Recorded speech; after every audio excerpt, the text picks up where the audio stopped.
Hi, I'm Dr. Sumanth Shetty.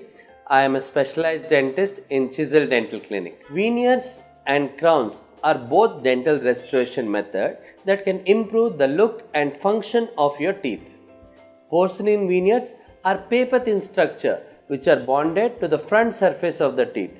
Some people compare veneers as artificial fingernail because the way it goes over the real thing but changes the way everything looks. Veneers are bonded only to the frontal surface of the teeth, where the cutting of the teeth is bare minimal, where the crown covers the entire surface of the teeth.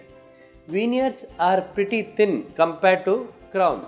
That's why the crown is more resistant to crack or even it is more durable compared to veneers. So, if your teeth is healthy, veneer is a good choice, where crown is considered very good in broken or even the decayed teeth.